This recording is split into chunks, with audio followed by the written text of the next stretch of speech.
Tom's pillow still has the indent where his head used to rest. 4 months since he left, and I haven't changed the sheets. Can't bring myself to erase the last evidence that someone shared this bed with me for 20 years. Though shared might be too generous a word for what we had. We occupied the same mattress with 3 feet of cold space between us, like strangers on a subway trying not to touch. I run my hand across his side of the bed now, feeling nothing but cool cotton. The irony burns. I spent 2 decades training him not to touch me, and now I'm desperate for the contact I rejected 10,000 times. I got exactly what I wanted. Linda Brennan, the untouchable wife, finally alone with all the space she demanded. People ask me what went wrong. They saw us at neighborhood barbecues, school events, holiday parties. The stable couple, married 22 years, 2 kids, the house in Raleigh with the perfect lawn. They didn't see Tom reach for my hand and me pull away. They didn't hear me say, "I'm just not a physical person." So many times it became our marriage's mantra.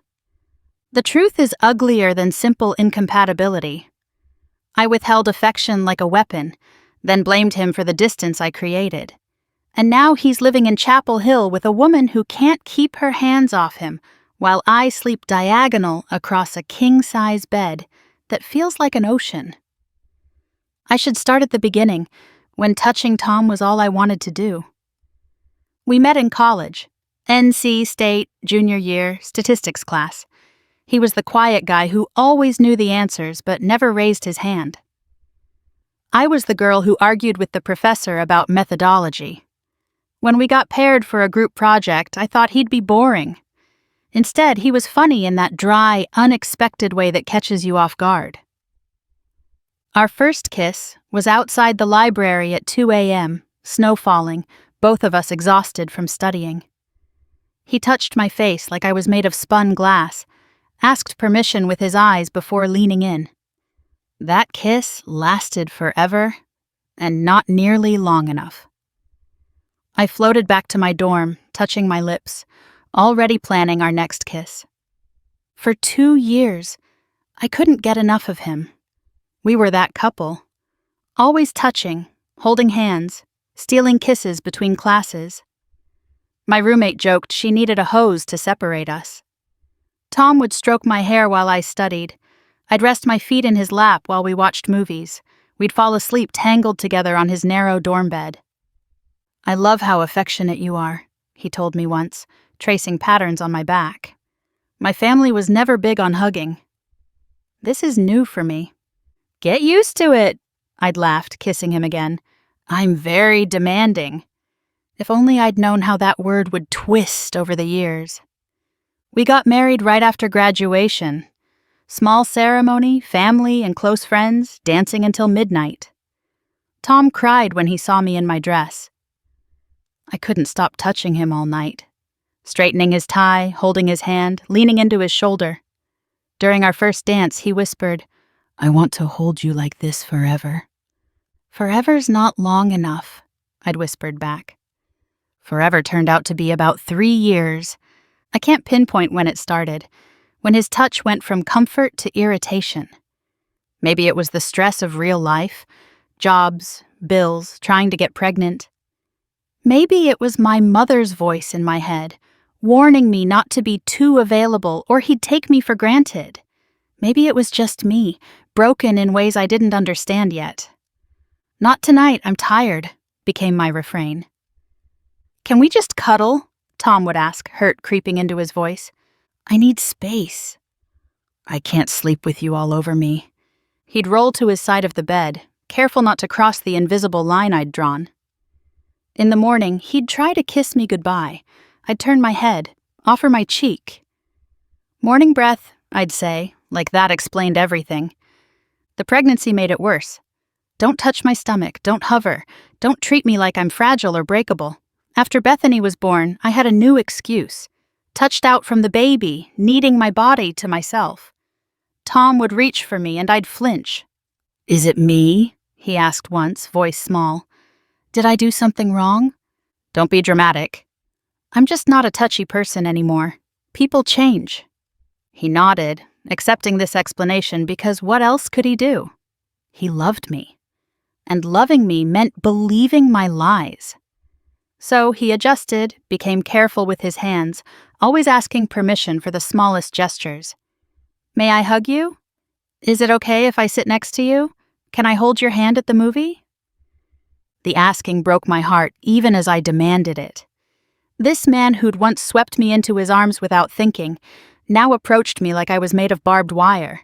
But instead of softening, I hardened more. Stop asking, I snapped one day. You're making it weird. So he stopped asking, stopped trying, became exactly what I'd trained him to be. Distant, contained, never crossing the boundaries I'd built higher and higher until they were prison walls. The worst part was watching him learn. Like training a dog not to jump on the furniture, I taught Tom not to reach for his wife. I saw the exact moment he'd catch himself, hand halfway to my shoulder, then dropping, starting to sit next to me on the couch, then moving to the chair, leaning in for a kiss, then turning it into an awkward wave.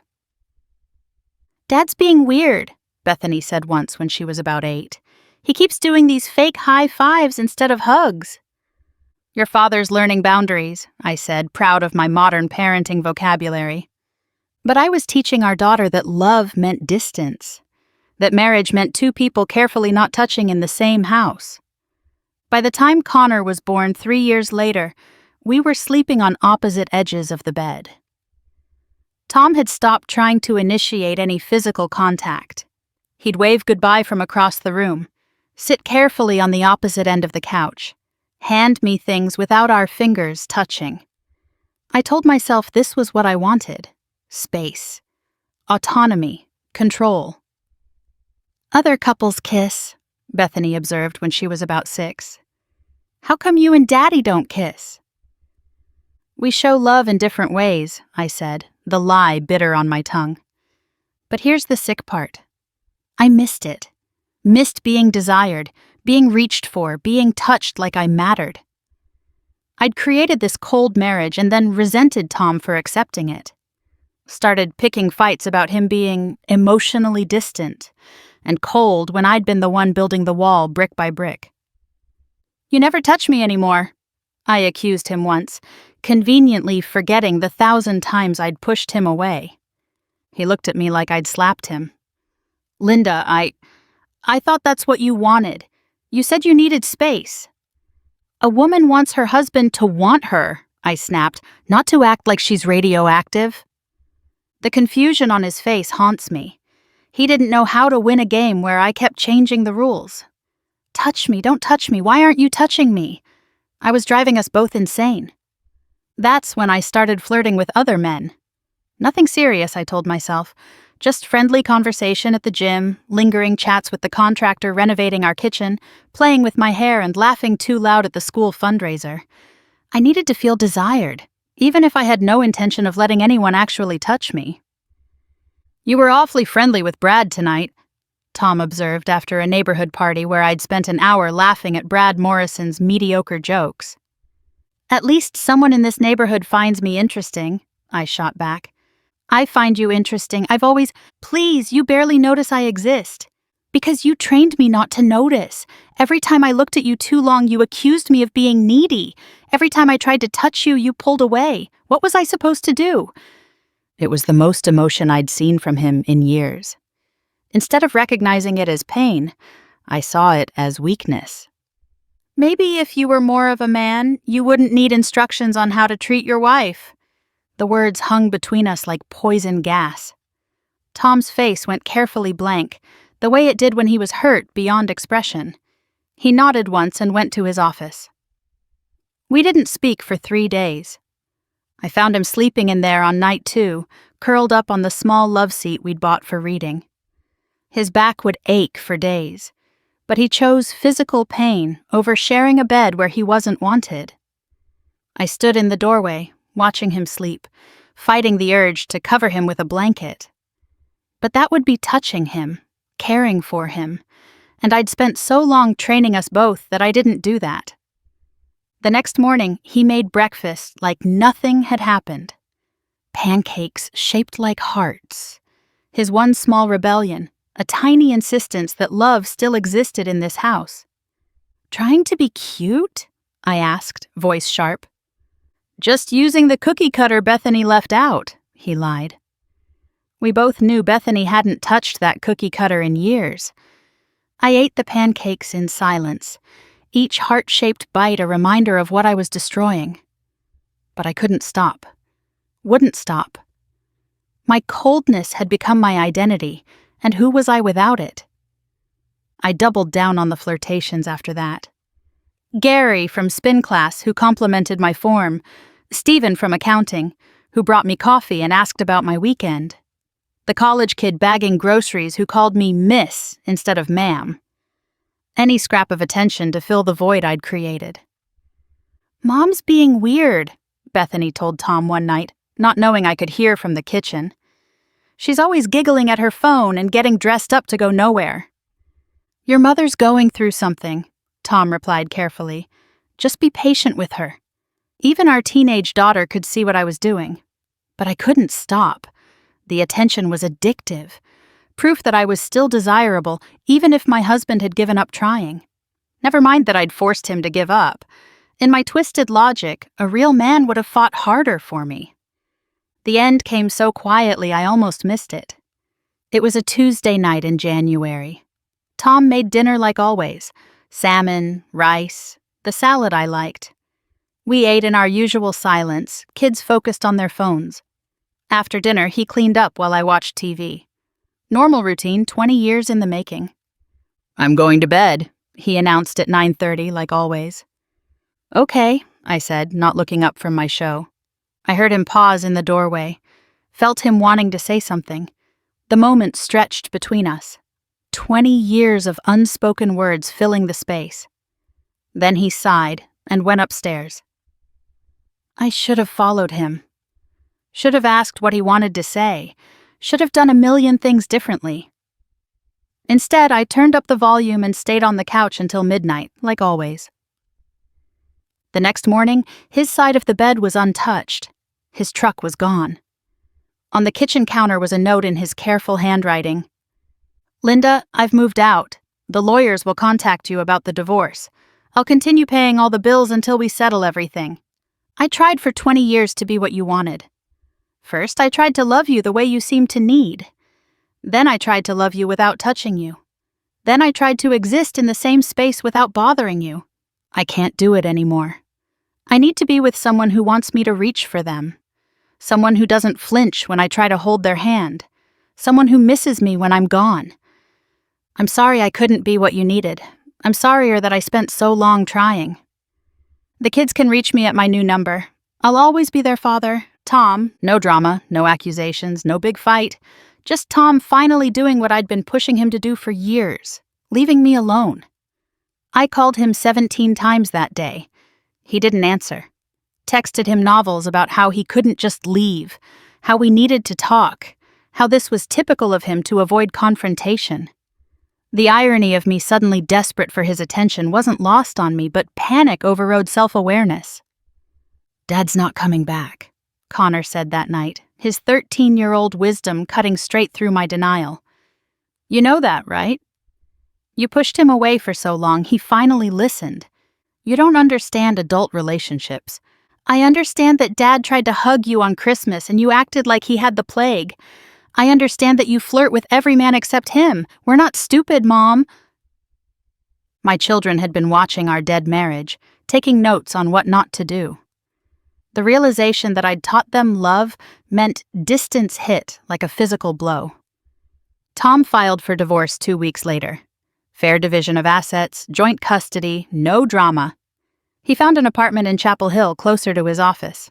Started over at 53 like our 22 years had been a particularly long detour. "I saw Tom at the store," my friend Diane told me 6 weeks after he left. "With a woman." My heart stopped. "What woman?" "I don't know. Pretty, blonde, they were." She hesitated. "They were what?" "Holding hands." She kept touching his arm while they talked. He looked happy. Happy. 22 years with me, and he needed 6 weeks to find happy with someone else. Someone who didn't treat his touch like an invasion. Someone who wanted him to reach for her. I drove by his apartment complex once, twice. Okay, it became a weekly ritual. Always at night, always slow, looking for his truck, for lights in windows, for evidence of the life he was building without me. One night I saw them through the window. Just shadows, but clearly together. She was sitting on his lap. His lap. In 22 years of marriage, I'd never just sat on Tom's lap. Too intimate, too needy, too much. I parked across the street and watched like some stalker ex-wife, which I guess I was.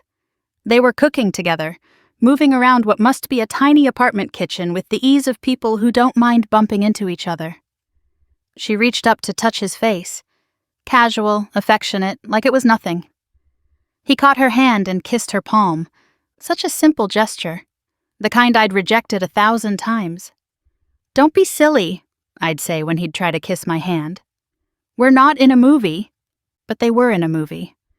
A romantic comedy where the sad divorced man finds love again with someone who appreciates him. I was the shrewish ex-wife mentioned in passing, the cautionary tale that made his new happiness seem even brighter by comparison. I internet stalked until I found her. Melody Patterson, 44, divorced, marketing consultant. Her social media was full of hiking photos and book reviews and inspirational quotes about second chances. 3 months after leaving me, Tom appeared in her pictures. Cooking together, walking her dog. His arm around her at some winery, both of them glowing like teenagers. "New beginnings," one caption read, with a heart emoji. In every photo, they're touching. Her hand on his chest, his fingers in her hair, casual intimacy that I'd forbidden for 2 decades, flowing between them like water. She looks at him like he's a gift. He looks at her like he can't believe his luck. "Dad's girlfriend is nice," Bethany reported after meeting her. "She hugs. Like actual hugs, not those weird side things you do." "She makes Dad laugh," Connor added. "And she doesn't tell him he's standing too close when they cook together." My children preferred this stranger who touched their father over the mother who'd taught them affection was weakness. The betrayal stung, even though I knew I'd authored it myself. "Why didn't you ever hug Dad?" Bethany asked one night, her 17-year-old directness devastating. "He's literally the nicest man in the world, and you treated him like he was bothering you by existing." "It's complicated." "It's not, though. He loved you. He wanted to show you. You wouldn't let him. Now someone else gets to enjoy what you threw away." She shrugged, teenager brutal in her honesty. "Seems pretty simple to me." She was right. It was simple. Tom had loved me, wanted me, reached for me. And I'd spent 20 years slapping his hands away, then wondered why he stopped reaching. I'd created elaborate rules about space and boundaries, then resented him for following them. I'd flirted with strangers for validation, while the man who'd married me learned to exist without touching his wife. Now I lie in this too-big bed, my body aching for contact I trained him not to give. I imagine him in Melody's bed, finally free to be the affectionate man he'd always been. Does he still sleep on his left side? Does she curl into him the way I used to in college? Does he trace patterns on her back the way he once traced them on mine? The house is so quiet without him. Not that Tom was loud. He moved through life carefully, especially the last decade when he was trying not to disturb me. But his presence had sound, coffee percolating at 6 a.m., NPR from the bathroom while he shaved, the garage door at 6:17 when he left for work, the careful way he'd close cabinets, trying not to wake me even though I'd been awake for hours, lying rigid on my side of the bed. I find myself doing things I mocked him for, making coffee in the morning even though I prefer tea, just to hear the familiar gurgle. Leaving NPR on in the bathroom, opening and closing the garage door for no reason. Pathetic attempts to fill the silence I demanded. "You could try dating," Diane suggests gently. Get back out there. But who would want me? A 51-year-old woman who spent 2 decades perfecting the art of rejection. Who taught her husband that loving her meant not touching her? Who only realized what she had when it was walking out the door? I tried online dating once, matched with a few men my age, all eager for companionship and intimacy and someone to grow old with. The thought of letting any of them touch me made my skin crawl. Not because I don't want touch, I'm desperate for it, but because they're not Tom. They don't know that I like my shoulders rubbed, but not my feet. They don't know that I hate being tickled, but love having my hair played with. They don't know 22 years of my body's geography, all the maps Tom drew and I burned. I'm just not a physical person, I told the last man who tried to hold my hand on a first date. He looked relieved. Oh, good, me neither. My ex-wife was always hanging on me. So needy. I excused myself to the bathroom and cried. Tom had never called me needy. Not once in 22 years, not even when I deserved it. He'd simply adjusted to whatever temperature I set. Loyal as a golden retriever, I kept kicking. The most pathetic part? I started testing him in those final years. Tiny experiments to see if he'd fight for me. I'd sit closer on the couch, waiting to see if he'd take it as invitation. He'd freeze, unsure, then carefully maintain the distance I'd trained him to keep. I'd walk past him in the kitchen, close enough to brush against him accidentally. He'd step back, give me room, exactly as I'd taught him. You never try anymore, I accused him once, after deliberately creating opportunities for him to reach for me all week. I'm sorry, he said, genuinely confused. I thought, did I misread something? You can tell me what you need.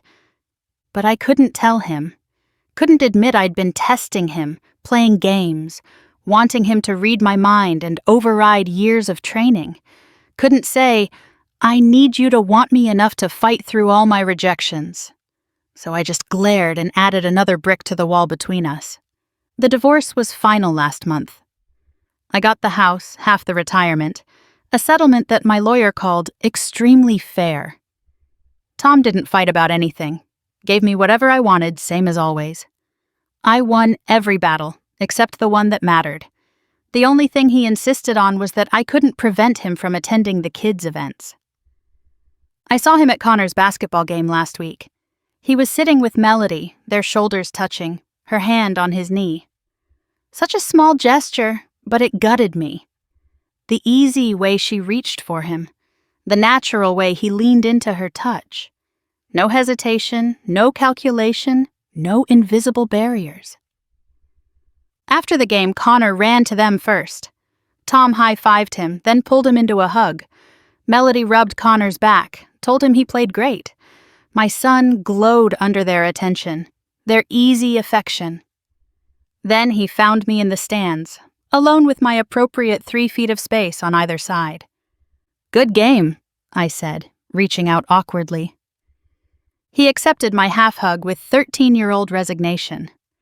Thanks for coming, Mom. Of course I came. I'm your mother. Yeah, but...